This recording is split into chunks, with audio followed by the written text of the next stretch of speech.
बिस्मिल्लाहिर्रहमानिर्रहीम। अस्सलाम वालेकुम guys, my name is Aslan and welcome to my YouTube channel. So today our topic is MDCAT. आज हम देखेंगे कि एमडी-कैट है क्या, इसका क्या पर्पज़ है और ये किस डेट में होता है। मीन के एमडी-कैट के हवाले से जितने भी डाउट हैं आज हम इस वीडियो में देखेंगे, ठीक है। ये एफएससी के मोस्टली स्टूडेंट होते हैं, जैसे मैं भी एफएससी में जब था ना तो मुझे भी बहुत कन्फ्यूजन थे, एमडी-कैट क्या है, एंट्री टेस्ट क्या है, इसको कैसे पास करना है, मोस्ट स्टूडेंट कैसे फेल होते हैं, क्या सिलेबस है।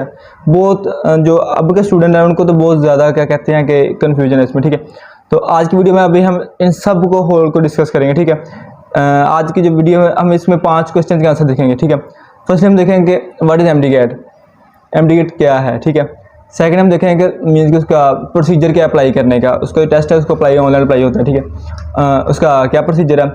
थर्ड पे हम देखेंगे उसका सिलेबस क्या है, ठीक है। एमडी-कैट का टेस्ट बनता है वो किस सिलेबस में से बनता है, ठीक है। थर्ड पे हम सिलेबस देखेंगे। फोर्थ में देखेंगे how to pass MDCAT test, ठीक है, हमने उसे कैसे क्लियर करना है। और लास्ट में हम बात करेंगे वाई मोस्टली स्टूडेंट्स फेल इन एमडी-कैट टेस्ट, ठीक है। तो ये 5 क्वेश्चन है, आज हम इन 5 क्वेश्चन के आंसर देखेंगे, ठीक है। तो जैसे सबसे पहले हम देखते हैं कि एमडी-कैट बेसिकली है क्या। अब सबको पता है जब हम सेकेंड ईयर कर लेते हैं ये एक किस्म का एंट्री टेस्ट है, ठीक है, जो कि मेडिकल के स्टूडेंट ने देना होता है। एमडी-कैट बेसिकली एक एंट्री टेस्ट है जो मेडिकल के देते हैं, उसको हम एमडी-कैट कहते हैं। और जो इंजीनियरिंग वाले देते हैं इसको हम कहते हैं ई-कैट, उनका अलग होता है, ठीक है, हमारा अलग होता है। तो अगर हम कहें ना कि ये टफेस्ट एग्जाम है, जैसे हमें समझाया जाता है, स्कूल में बताया जाता है, कॉलेज में कि बहुत टफेस्ट एग्जाम है, ये टफेस्ट नहीं है, ये थोड़ा सा कन्फ्यूजन वाला है, ठीक है। ये हमने सब कुछ पढ़ा हुआ है, उसमें से आएगा, ठीक है। अगर टफेस्ट टेस्ट की बात करें तो वो आप आगे जब जाएंगे ना बीएस के बाद वो आपको देखने को मिलेंगे, जैसे सीएसएस का एग्जाम है, ठीक है, वो भी आप लोगों ने सुना होगा कितना टफ होता है, ठीक है। उसके बाद अगर आप इंडिया में देख लो जैसे यूपीएससी का एग्जाम है, ठीक है, तो उनकी रेशो बड़ी होती है, उनकी तकरीबन 1 मिलियन लोग, जो यूपीएससी का एग्जाम है ना वो 1 मिलियन 10 लाख बच्चे देते हैं और उसमें जो पास होने की शरह है वो 1000 है, ठीक है। तो दुनिया का सेकेंड टफेस्ट एग्जाम है, तो वो टफ होते हैं, ठीक है। तो ये इतना टफ नहीं है, ये वही सिलेबस है जो हमें बताया गया है उसमें से आना है, ठीक है। तो ये एमडी-कैट व्हाट इज एमडी-कैट ये तो आप सब लोगों को समझ आ गई होगी, ठीक है, कि एक किस्म का एंट्री टेस्ट है जो कि सेकेंड ईयर के बच्चे सेकेंड ईयर पेपर देने के बाद करते हैं, लेकिन अभी तक उनका रिजल्ट नहीं आया होता। इस टेस्ट को सेकेंड ईयर का हर बच्चा दे सकता है, ठीक है, बिकॉज अभी हमारा रिजल्ट आया नहीं होता, तो हम जब पेपर दे लेते हैं उसके बाद हमें ये टेस्ट देना होता है। तो ये सारे मोस्टली के सारे स्टूडेंट देते हैं, ठीक है। तो ये मेडिकल कॉलेज में जाने के लिए होता है ऐसे है कि अगर हमारे मैट्रिक में अच्छे मार्क्स हैं, एफएससी में हमने अच्छी प्रिपरेशन की है, ठीक है, उसके बाद अगर हमारा एमडी-कैट अच्छा हो गया है ना तो फिर हमें मेडिकल की यूनिवर्सिटी में जाने से कोई नहीं रोक सकता, ठीक है। तो ये एमडी-कैट है। अब हम इसके थोड़ा सा प्रोसीजर देखते हैं कि अप्लाई करने का क्या प्रोसीजर है। जो एमडी-कैट होता है ना ये तकरीबन हमारे सेकेंड ईयर के पेपर के बाद होता है। इसका तकरीबन जो हमें टाइम मिलता है ये 2 मंथ से 2.5 मंथ होता है, मैक्सिमम 2.5 मंथ होता है, और इसमें हमने तैयारी करनी होती है, ठीक है। अब हम इसका प्रोसीजर देखते हैं कि इसका क्या प्रोसीजर है। इसको ये एक ऑनलाइन टेस्ट है, ऑनलाइन अप्लाई होता है। अगर तो आपने घर में बैठ के अप्लाई किया है तो बेस्ट है, ठीक है। अगर तो कुछ लोग मोस्टली होते हैं जो कि घर में रिस्क नहीं लेना चाहते कि ऐसा ना हो मेरे रोल में स्लिप इशू ना हो, मुझे मेरा सेंटर ना सेलेक्ट हो, ठीक है, तो वो मोस्टली जो फोटो स्टेट वाले वो उनको चूज़ करते हैं हम, ठीक है। तो आप लोगों ने फोटो स्टेट वाले पे जाना है। सबसे पहले आप लोगों ने क्या करना है, अपनी एक जीमेल आईडी रखनी है। जीमेल आईडी आपके पास हो, आपके मोबाइल में, आपका घर का मोबाइल हो, आपका पर्सनल मोबाइल हो, ठीक है। जीमेल आईडी हो, आपने उसका पासवर्ड याद करना है। जीमेल आईडी आपको पता और उसका आपको पासवर्ड आता हो। क्यों? क्योंकि जब आपने अप्लाई करने जाना है ना, जो फोटो स्टेट वाला है वो आपसे आपकी जीमेल मांगेगा, आपका आईडी कार्ड मांगेगा, उसके बाद आपका तकरीबन फर्दर 1-2 डॉक्यूमेंट्स होंगे जो वो लेगा आपसे। तो उसके बाद ना वो आपका अप्लाई कर देगा। अप्लाई करने के बाद वो आपको ना एक वाउचर निकाल के देगा, ठीक है। जो एमडी-कैट की फ़ी है ना जो कि 5:30 से पहले थी, जो कि गुजर चुकी है, ठीक है, उसकी आई थिंक फ़ीस थी 6000। तो मोस्टली स्टूडेंट ने तब अप्लाई कर लिया है, उससे पहले कर लिया। लेकिन अब कुछ स्टूडेंट्स मीन्स रह जाते हैं, उन्होंने अभी अप्लाई नहीं किया, तो उनके लिए आई थिंक ये डेट ना एक्सटेंड की गई है 15 तक, ठीक है, 15 जुलाई है। लेकिन अब ये है कि जो फीस है वो डबल हो गई है, ठीक है। पहले थी 6000, अब फीस है वो 9000 है। लेकिन अब उनको ये बेनिफिट है कि अभी अप्लाई कर सकते हैं, ठीक है, 15 डेट तक। तो अब अप्लाई होना कैसे, जब आप जाएंगे फोटो स्टेट वाले के पास, आप अपने थोड़े बहुत डॉक्यूमेंट्स देंगे जो वो रिक्वायर करेगा, ठीक है। उसके बाद आपको वाउचर निकाल के देगा। अगर तो आपने 5:30 से पहले ये सबमिट किया है होल प्रोसीजर तो आपको 6000 का वाउचर मिलेगा। अगर तो आप ये सारा कुछ कर रहे हैं 5 डेट के बाद, मीन्स के 15 से पहले, ठीक है, तो आपको फिर दिया जाएगा 9000 का वाउचर। इसमें होगा क्या, आपने बैंक में जाना है, उस वाउचर को जमा कराना है, और जो बैंक होगा वो आपको ना उधर स्टैंप लगा के देगा उस वाउचर पे, ठीक है। तो वो वाउचर आपने लेके आना, स्टैंप वाला आपने फोटो स्टेट वाले को दिखाना है, वो उसको स्कैन करेगा, ठीक है। ये इसका प्रोसीजर है, वो उसको स्कैन करेगा। स्कैन करने के बाद जो आप पीएमसी की जो कि वेबसाइट है ना एमडी कैट वाली, तो उसमें आपका नाम आ जाएगा। उसमें होगा क्या, उसमें पता चल जाएगा एक न्यू बच्चा आ गया है जिसने रजिस्ट्रेशन कराई है। अब वहाँ से आपको फोटो स्टेट वाला बताएगा कि आपको 3 डेट बताई जाएंगी, ठीक है। मीन्स के जो टेस्ट ये हेल्ड हो रहा है, ये तकरीबन हो रहा है तकरीबन 7 सितंबर से 30 सितंबर तक, तकरीबन सितंबर का सारा मंथ हो रहा है। ये एक मंथ में हेल्ड होता है। ऐसे नहीं होता कि एक डेट है तो सारे बच्चों ने तब जाना, नहीं, क्योंकि इस टेस्ट को जो देने की शरत होती है, कम से कम 1.5 से 2 लाख बच्चे इस टेस्ट को पूरे पाकिस्तान में देते हैं। तो ऐसे करते हैं कि 1 तारीख को कम से कम कोई 10,000 बच्चों का ले लेते हैं, फिर 2 तारीख को 10,000 बच्चों का ले लेते हैं। ऐसे ना पूरा मंथ ये प्रोसीजर चलता है, ठीक है, बिलन का। तो अब होता क्या है कि जब आप अप्लाई कर लेते हैं ना, आपके पास 3 डेट्स आती हैं। आप अपने जिन लोगों ने 5 तारीख से पहले अप्लाई किया, ये उनके लिए ऑप्शन है, आप 3 डेट्स चूज़ कर सकते हैं। फॉर एग्जांपल मैंने चूज़ किया 15 सितंबर, 25 सितंबर और 20 सितंबर। कोशिश किया करें कोई डेट रखें ना वो लास्ट वाली रखें, ताकि जो फिर आप जब 3 डेट चूज़ कर लेंगे ना, फिर उसके बाद आपको एक ईमेल आएगी, जो मैंने आपको कहा था कि अपनी जीमेल आईडी याद रखनी है। अपने आपके मोबाइल पे एक ईमेल आईडी आएगी, उस पर आप जो 3 डेट्स चूज़ किए ना आप लोगों ने, उसमें से वो एक आपको क्या कहते हैं डन कर देंगे, ठीक है, कि आपका टेस्ट इस एग्ज़ाम को होगा, ठीक है। तो मोस्टली ये किया करें कि डेट अपने लास्ट पर रखा करें, ठीक है, ताकि आपको प्रिपरेशन के लिए ज़्यादा टाइम मिल जाए, ठीक है। तो अगर तो आपने ये 5 तारीख से पहले किया, अगर तो अब आप कर रहे हैं 5 तारीख के बाद, फॉर एग्जांपल मैं अप्लाई कर रहा हूँ 12 तारीख को, 15 तो लास्ट है, अगर मैं 12 को अप्लाई कर रहा हूँ, तो फर्स्टली तो मुझे जो क्या कहते हैं डिसएडवांटेज है वो मुझे ये है कि मुझे जो उसका वाउचर है वो मुझे ज़्यादा महंगा देना पड़ेगा, मुझे 9,000 उसका देना पड़ेगा बजाय कि 6,000। अब मेरे पास ये ऑप्शन नहीं है कि मैं अपना क्या कहते हैं कि डेट चूज़ कर लूँ। अब एमडी कैट वाले पीएमसी वाले मुझे खुद ही देंगे डेट। अब मैं 3 डेट से सेलेक्ट नहीं कर सकता कि मुझे ये दे, मुझे दो, मुझे कोई भी दे। अब वो खुद देंगे। अब वो दिल कर तो 7 सितंबर ही मुझे दे दें, ठीक है, 8 सितंबर दे, दिल कर तो मुझे 30 सितंबर दे, ये भी उनकी मर्ज़ी होती है, ठीक है। तो जिन लोगों ने तो अप्लाई कर लिया ठीक है, बाकी जिन्होंने करना है उनके लिए बेस्ट ऑफ लक। लेकिन जो अगले साल आने वाले स्टूडेंट्स हैं ना, तो उनको मेरी यही क्या कहते हैं कि एक रिक्वेस्ट है कि टाइम से ये अपना एंटी टेस्ट रजिस्ट्रेशन करा लिया करें। इससे आपको ये बेनिफिट होता है कि अपनी मर्ज़ी की डेट रख सकते हैं और आपका सेंटर भी मर्ज़ी का होगा। अब क्योंकि पिछले साल से ना ये ऑनलाइन सारा सिस्टम हो गया है, ये कोरोना की वजह से था। अब होता यह है कि फॉर एग्जांपल एक बच्चा वो खानेवाल में रहता है, ठीक है, अब उसको मुल्तान ज़्यादा नज़दीक है बजाय इसके लाहौर के या फैसलाबाद के, तो उसके पास ये ऑप्शन होता है कि वो मुल्तान को चूज़ कर सकता है एंटी टेस्ट में। तो जो अपना सेंटर होता है ना, वो अपना नज़दीकी सेंटर रखा करें, ठीक है, ताकि आपको जाने में और आने में इस मीन के ज़्यादा मुश्किल ना हो, ठीक है। तो अभी हम ये तो हमारा प्रोसीजर हो गया। अभी हम देखते हैं कि इसका सिलेबस क्या है।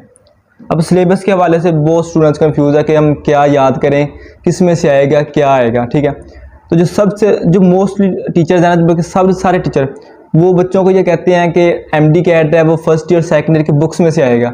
फिर भी स्टूडेंट कहते हैं कि हमने तैयारी कहाँ से करनी है, ठीक है, जबकि हमने फर्स्ट ईयर की बुक्स भी पढ़ी हुई हैं, हमने सेकेंड ईयर की बुक्स भी पढ़ी हुई हैं, फिर भी हम कहते हैं कि जी टेस्ट की तैयारी कहाँ से करें।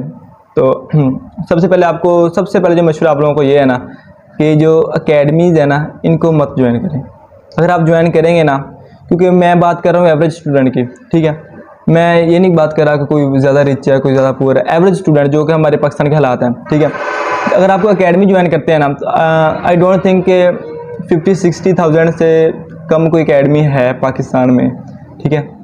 उसके बाद आपके हॉस्टल ड्यूज़ आ जाएंगे। ओवरऑल जो आपका पैकेज बनेगा ना 2-2.5 मंथ का, ये 1 लाख प्लस का होगा, ठीक है, मैं आपको पहले बता रहा हूँ। और ये बहुत बड़ी रकम है एक एवरेज स्टूडेंट के लिए, ठीक है। तो क्योंकि बुक्स ही याद करनी है, उन्होंने भी हमें बुक्स याद करवानी है, उसको हम घर में भी याद कर सकते हैं, हमने पहले याद की हुई है, बस रिवाइज करना है। तो फिर हम क्यों इतना पैसा लगा रहे हैं, इन्वेस्ट कर रहे हैं, ठीक है। तो अगर तो आप एवरेज स्टूडेंट है, आपको मीन्स कि अगर आप तैयारी नहीं कर सकते, बात स्टूडेंट होता है कि उनको कोई गाइडेंस वाला चाहिए, वो चाहते हैं कि मुझे कोई बताए कि क्या याद करना है, मैं उसको याद करूँ, ठीक है। तो फिर आप अकेडमी चूज़ कर लें, ठीक है। पाकिस्तान में तकरीबन काफ़ी अकेडमीज है, जैसे किप्स है, स्टार्स है, स्टेप है, ये जो तैयारी करते हैं एमडी कैट की। बाकी आप देख लेते आपको महल्ले में ये अकेडमी मिल जाएंगी, ठीक है। तो कोशिश करें कि जो अच्छे टीचर्स हैं ना उनसे तैयारी करें, ठीक है।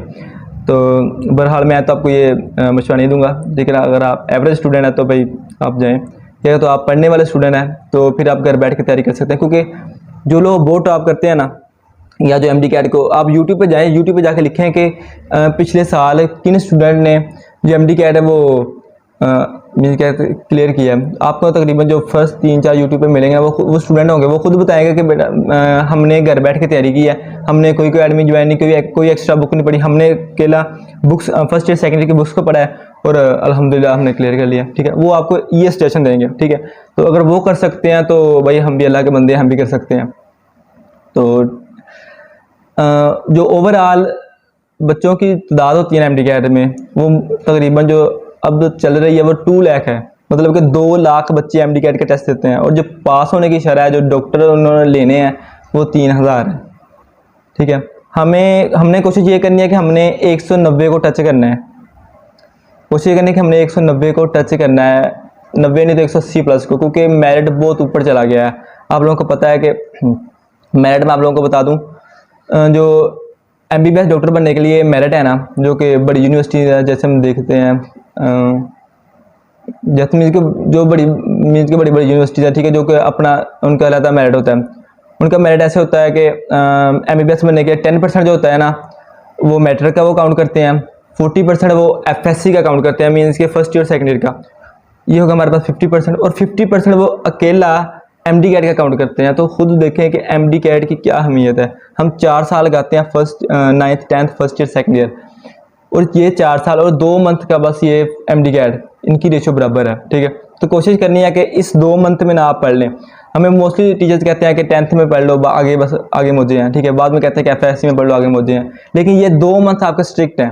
अगर आपने ये 2 मंथ क्या कहते हैं कि खुद को सजा दे दी ना कि मैंने ये 2 मंथ पढ़ने हैं, तो आपका MD-CAT सुकून से हो जाएगा। ठीक है, तो अगर हम सब्जेक्ट की बात करें कि पहले तो 210 MCQ आते थे, पिछले साल जब आए थे 210 थे। इस दफ़ा वो न्यूज़ आ रही है, को कह रहे हैं कि 200 MCQ होंगे, 200 MCQ होंगे। अब उनकी क्या तादाद है? जो सबसे ज़्यादा आपको MCQ आएंगे MD-CAT वालों के लिए, वो सबसे ज़्यादा आपको आएंगे बायो में। बायो में कैसे आपको आएंगे? एक ना रेशो होती है। ठीक है, बायो में पिछली दफ़ा ये था कि 32% थी बायो में से क्वेश्चन आए, इस दफ़ा 34% आएंगे बायो में से। फिजिक्स केमिस्ट्री में से जो पिछली दफ़ा रेशो थी वो थी 26%, इस दफ़ा आएंगे 27% दोनों में से। इंग्लिश में से पिछली दफ़ा थे 10%, इस दफ़ा 9% आएंगे। उसके अलावा एक और पोर्शन होता है लॉजिकल रीजनिंग का, ये भी बेसिकली इंग्लिश में इंक्लूड होता है। लॉजिकल रीजनिंग ये पिछली दफ़ा 5% था, इस दफ़ा 3% है। इस दफ़ा उन्होंने क्या किया है कि केमिस्ट्री बायोफिजिक्स केमिस्ट्री की ना थोड़ी रेशो बढ़ा दी है, इंग्लिश को कम कर दिया है।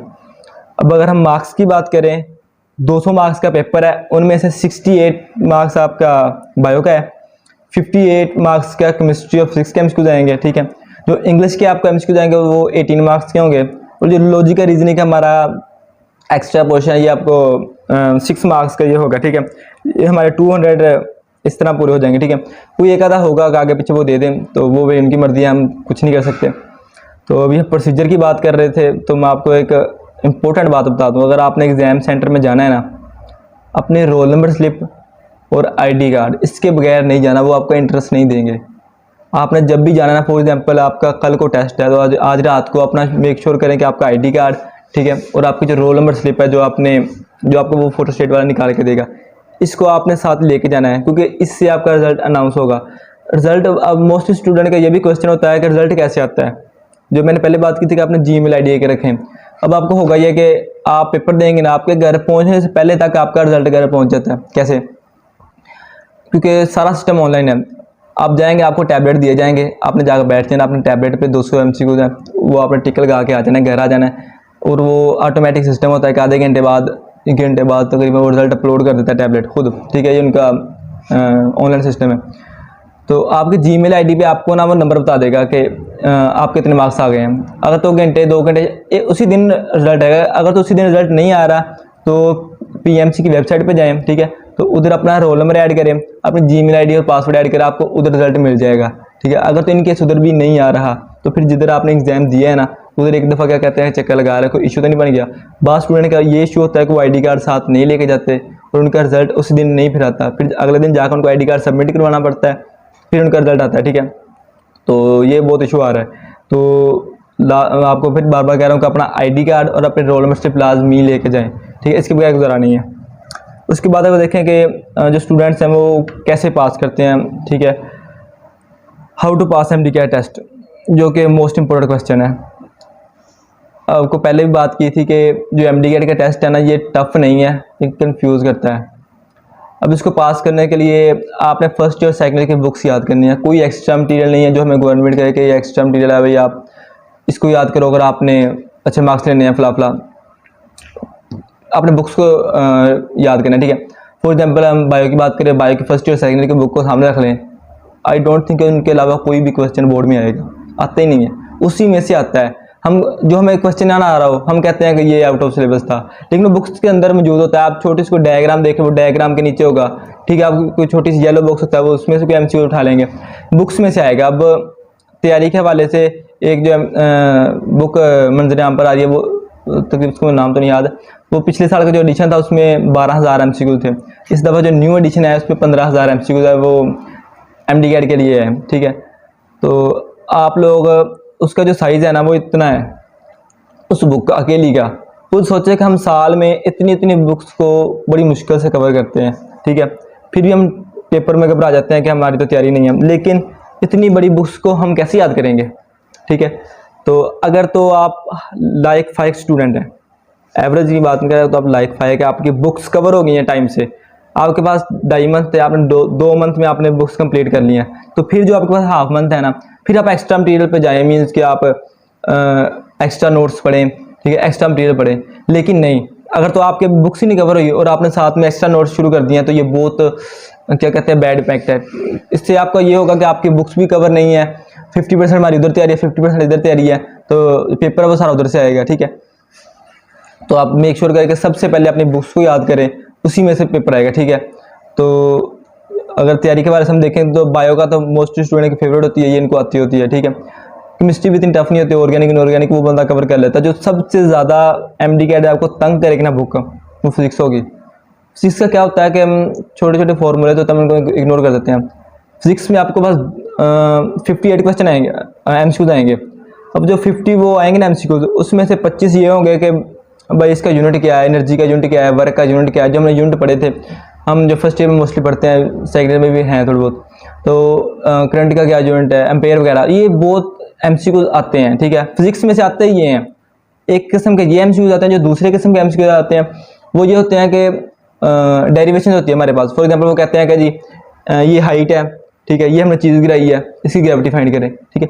ऐसे जैसे हम देखते हैं F=m में ये छोटे छोटे फॉर्मूले जो छोटे छोटे न्यूमेरिकल होते हैं, हर यूनिट में होते हैं। तो आपने जब फिजिक्स की तैयारी करनी है, आपने फर्स्ट ईयर सेकंड की बुक को सामने रखना है, जो जितने भी यूनिट्स हैं ना उनको रट्टा लगा लेना है, और जितने भी फॉर्मूलाज हैं आपको थोड़ी बहुत वैल्यूज पुट करके उनको सोल्व करना आना चाहिए, क्योंकि भाई पूछेंगे ये, इसके अलावा वो कुछ नहीं उधर पूछते, ठीक है। बायो का इतना टफ नहीं होता, सिंपल सा होता है, बस आपने पूरी बुक की रीडिंग की हो, ठीक है। अगर आप MD कैट में जाएंगे ना टीचर्स के पास जो कि हायर अकेडमी वाले हैं, तो अगर तो आप एवरेज स्टूडेंट है तो आई डोंट थिंक आप वहाँ तैयारी कर सकते हैं। क्यों? क्योंकि आपको वहाँ बुक्स नहीं पढ़ाई जाएंगी, आपको वहाँ वो अपने नोट्स लगवा देते हैं कि अगर आपने फिजिक्स में अच्छे मार्क्स लेने हैं, ये नोट्स लें, ये नोट्स लें, वो अपनी बुक्स ही ज़्यादा रिकमेंड कर देते हैं। अब मेरा एक दोस्त है, वो उसने तैयारी की थी, तो अब उससे मैंने पूछा कि अभी उसने टेस्ट भी नहीं दिया, तो मैंने उससे पूछा था कि टेस्ट क्या कंडीशन है तैयारी की तेरा, पिछले साल की बात है। वो मुझे बता रहा था कि यार टेस्ट बहुत टफ है, बहुत टफ है। मैंने कहा कैसे टफ है? वो कहता कि यार टेस्ट इस तरह टफ है कि हमें ये भी पढ़ाया गया है, वो भी पढ़ाया गया है। मीन्स के FSC के स्टूडेंट को अकेडमीज़ में MPhil का नॉलेज दे देते हैं, ठीक है, जो कि पेपर में आना ही नहीं है। इतना हाई लेवल का कॉन्सेप्ट उनको दे दिया जाता है, फिर वो स्टूडेंट सोचते हैं कि हाई लेवल के क्वेश्चन आएंगे, ठीक है, तो फिर उधर जाकर वो इसी कन्फ्यूजन में रह जाते हैं। फॉर एग्जाम्पल आपको एग्जाम्पल देता हूँ, मैं हूँ इस वक्त मेरी तैयारी 100% है। अगर मेरा जो कल को स्टूडेंट मेरा कोई दोस्त है ना, वो अगर पेपर दे के आएगा ना, मैं उससे पूछूंगा पेपर कैसा हुआ। अब उसका अच्छा हुआ बुरा हुआ उसकी मर्जी है, लेकिन मुझे बस एक ही बात करेगा कि भाई MD कैट का पेपर बहुत टफ है, इसके अलावा वो कुछ नहीं बात करेगा। जो मेरी 100% तैयारी थी ना, अब वो 80 हो गई है। अगर कल को और स्टूडेंट्स में पूछूंगा कैसा पेपर हुआ यार तेरा, तो वो मुझे कहेगा कि यार पेपर बहुत टफ था। उसने ये नहीं बताना मेरा अच्छा हुआ मेरा बुरा हुआ, उसने कहना है कि पेपर बहुत टफ था। इससे जो मेरी 80% तैयारी थी मेरी वो भी 50 पे आ गई है। अब मैं एग्जाम सेंटर में जाकर बैठूंगा, अब मैं देखूंगा कि यार मेरी तो तैयारी नहीं है, मेरी तो तैयारी 50% है। तो इसी कन्फ्यूजन में मैं उधर ना क्या कहते हैं कि 100 MCQ सही लगा दूंगा, और बाकी में मैं कन्फ्यूज हो जाऊँगा यार ये मुझे नहीं आते, बस मैं क्विट करता हूँ। क्यों? क्योंकि मेरे माइंड में एक चीज़ सेट है कि तेरी तैयारी 50% है, ठीक है। तो आप क्या कहते हैं कि आपने अपनी तैयारी करनी है, किसी से कुछ नहीं कहना कि भाई तेरी कैसी है मेरी कैसी है, क्योंकि आपका फ्यूचर है ये। अगर आपने 2 मंथ लगा लिए तो आपसे कोई MBBS छीन नहीं सकता, ठीक है। तो अगर हम देखते हैं वाई मोस्टली स्टूडेंट फेल इन एमडीकैट, तो उसकी मेन रीज़न यही है कि वो कंफ्यूज हो जाते हैं, ठीक है। अब उनकी तैयारी फुल है, सब कुछ है, ठीक है, लेकिन उनको ये बात अब बताई जाती है कि जो एमडीकैट है ना भाई ये बहुत टफ है, ठीक है। तो वो इस टफ के चक्कर में, हालांकि उनको बुक्स भी आती हैं, हाँ बुक से आपको एक बात बता दूं, रट्टालाइजेशन उधर नहीं चलेगी, उधर आपके कॉन्सेप्ट चलेंगे। वो बच्चा जिसने हर चीज़ को रट्टा लगाया फर्स्ट ईयर सेकंड ईयर में, वो उधर जाके फंस जाएगा। कैसे? फॉर एग्जाम्पल उसने रट्टा लगाया बैक्टीरिया यूनिसेलुलर, ठीक है, तो अब उधर वो क्वेश्चन ही बहुत घुमा के पूछते हैं। वो कहेंगे बैक्टीरिया, वो यूनिसेलुलर लिख देंगे, एक ए सेलुलर मल्टी सेलुलर, आप उधर ही कंफ्यूज, रट्टे वाले कंफ्यूज हो जाएंगे, बैक्टीरिया यूनिसेलुलर मल्टी सेलुलर तो सेम है।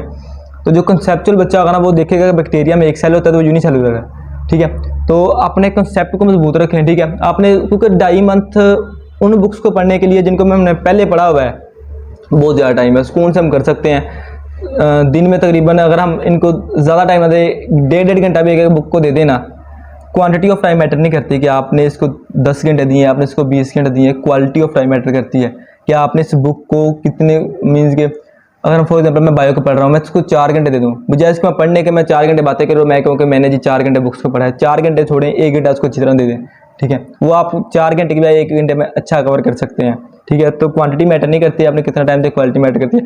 वैसे तो जो हमारे सर कहते हैं, वो कहते हैं कि जो एमबीबीएस का डॉक्टर है ना, उसको पढ़ने वो कम से कम 24 में से 18 घंटे पढ़े तो एमबीबीएस कर सकता है।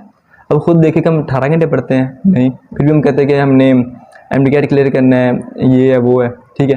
तो कोशिश करें कि जितना पढ़ें ना, जितना टाइम दें, उतना आपका क्या कहते हैं कि स्टडी की फोकस हो आपका, ठीक है, अटेंशन सिर्फ स्टडी की तरफ हो। अब जो लास्ट पे क्वेश्चन आ जाता है कि अब खुदा ना खास्ता आपने एमडीकैट दिया, आपका नहीं क्लियर होगा, ठीक है, दुआ तो यही है कि सबका क्लियर हो अल्हम्दुलिल्लाह, और सारे क्या कहते हैं कि पाकिस्तान के डॉक्टर बने। लेकिन ये रेशो बहुत कम है, उन्होंने ना क्या कहते हैं कि इसका ना रैंक बहुत ऊपर कर दिया। कैसे?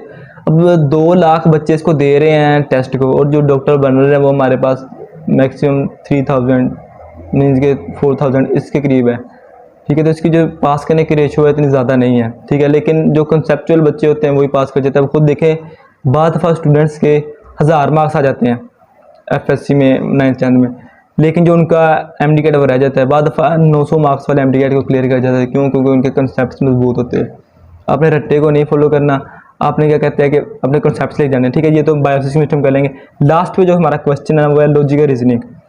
अब लॉजिकल रीजनिंग एक क्या कहते हैं अथेंटिक सा क्वेश्चन है। इसमें पता क्या पूछते हैं, वो आपको एक स्टेटमेंट दे देंगे, उसके आगे 4 ऑप्शन दे देंगे, ठीक है। वो आपने अपने माइंड से देखना है कि इसका क्या आंसर हो सकता है, ठीक है। फॉर एग्जांपल वो कह देंगे कि इस्लामाबाद, हम इसमें इस्लामाबाद में फैक्ट्री लगा रहे हैं, ठीक है, इंग्लिश में पूछेंगे तो उसके क्या साइड इफेक्ट हैं। वो आगे आपको कह देंगे कि प्ले ग्राउंड बंद हो रहे हैं, पोल्यूशन आ रहा है। इस तरह के 4 क्वेश्चन होंगे, ऑप्शन होंगे, आपने उनमें से चूज़ करना है, ठीक है।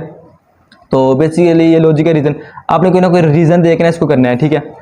तो ये इतना टफ नहीं है। आप जो मैं आपको रिकमेंड करता हूँ, आप ये करें कि आप किसी ना किसी सर के नोट्स ले लें, ठीक है। आप अगर आप यूट्यूब पर भी जाकर लिखेंगे ना लॉजिकल रीजनिंग, ठीक है, तो आपको मीन्स के कोई ना कोई नोट्स मिल जाएंगे, आप उधर से पढ़ लें। आप में इसका बस आपको कॉन्सेप्ट होना चाहिए, ये नहीं कि आप को 1000 एमसीक्यू जो इधर बताए जाएंगे उधर वही 1000 आएंगे, उधर एक भी नहीं आएगा उनमें से, वो अपनी मर्जी से पूछेंगे, ठीक है। तो ये तो लास्ट में हम बात करेंगे कि अगर हमारा एमडीकैट क्लियर नहीं हो पाया, हमारे मैट्रिक में एफएससी मार्क्स अच्छे हैं, ठीक है, तो मोस्टली स्टूडेंट का तब नहीं होता क्योंकि रेशो इसकी बहुत कम है पास करने की, ठीक है। तो आपने ये इस डर से देना है, ये नहीं हमने देना नहीं है, देना सब ने है, ये एक किस्म के कहते हैं ट्राई है, आप लोगों ने करनी लाजमी है। मैं भी आप में से जिसकी उम्मीद नहीं है उसका हो जाए क्लियर, ठीक है। तो मेरे भाई ये सब दें, ठीक है। तो उसके बाद हम बात करते हैं कि जिनका नहीं क्लियर हुआ वो क्या करें। अब मोस्टली स्टूडेंट करते हैं कि वो जिनका फर्स्ट ईयर में क्लियर नहीं हुआ वो क्या करते हैं कि अपना सेकंड ईयर ज़ाया कर देते हैं कि मैंने सेकंड ईयर में देना है और मैंने एमबीबीएस करना ही करना है। ये कुछ स्टूडेंट का जुनून होता है, ठीक है। तो बजाय इसके हम साल ज़ाया करें, हम इस 2 मंथ में मेहनत कर लेना तो ये क्लियर हो जाता है। अगर आपका एमडीकैट नहीं ना हुआ तो फिर इसके अलावा भी हमारे पास बहुत ऑप्शन है। अब तो बायो का कहते हैं कि बहुत आगे चली गई है, ठीक है। इसकी क्या ब्रांचेज ही ब्रांचेज आगे, आप किसी भी यूनिवर्सिटी में जाएंगे ना वह एमबीबीएस तो कराएंगे, उसके अलावा वहाँ 100 ब्रांचेज होंगी जो आपको बायो कराएंगे। फॉर एग्जांपल जिनका एमबीबीएस नहीं ना हुआ वो डी फार्मेसी कर लें, डीवीएम कर लें, ठीक है। तो डीवीएम नहीं तो वो बायोलॉजी किसी ब्रांच में चले जाएँ, जूलॉजी कर लें, बॉटनी कर लें, ठीक है, microbiology, genetics, molecular biology, biochemistry, बहुत फील्ड हैं, क्या कहते हैं कि अनगिनत फील्ड है। जो जोलॉजी करता है ना, फॉर एग्जाम्पल मैंने जोलॉजी किया, मैंने एमफिल किया, उसमें अगर मैंने पीएचडी की तो मैं आता डॉक्टर हूँ, ठीक है। अब ये नहीं कि एमबीबीएस के अलावा हम डॉक्टर कहला ही नहीं सकते, आप उधर किसी भी सब्जेक्ट में पीएचडी करें आपको डॉक्टर मानते हैं वो, ठीक है। तो आगे उनका भी बड़ा फील्ड है, आगे बहुत स्कोप है। फॉर एग्जाम्पल मैं करता हूँ कि मैं माइक्रोबायोलॉजी कर लेता हूँ, ठीक है, तो उसका मैं लैब में जा सकता हूँ, ठीक है, उसमें भी मुझे बहुत ज़्यादा स्कोप मिल सकता है, ठीक है। तो ऐसी बात नहीं है कि जिनका एमडी क्लियर नहीं हुआ तो बस उनका फ्यूचर बर्बाद है, नहीं। ऐसे आपने मायूसी गुनाह है, आपने मायूस नहीं होना अल्लाह ताला की ज़ात से, ठीक है। अगर वो आपको इधर से आपको कुछ नहीं मिला तो वो आपको आगे कामयाबी नवाजेगा। ये सब आपकी मेहनत पर डिपेंड करता है कि आपने कितनी मेहनत की है, ठीक है। तो और अल्लाह ताला आपको पता है किसी की मेहनत नहीं रखता। तो ये था एमडी कैट के हवाले से क्वेश्चन, ठीक है। तो आई डोंट थिंक इसके अलावा आपका कोई भी क्वेश्चन होगा एमडी कैट के हवाले से। अगर कोई है तो आप कमेंट सेक्शन में पूछ लें, ठीक है। किसी अगर कोई डाउट है, कोई क्वेश्चन है, ठीक है, तो मैं उसका रिप्लाई कर दूंगा, ठीक है, जो अगर तो मुझे उसका पता होगा। तो मिलते हैं नेक्स्ट वीडियो में, ठीक है, किसी नए लेक्चर के साथ। तब तक अपना ख्याल रखें, अल्लाह हाफिज़। और आप सबको एडवांस में ईद मुबारक।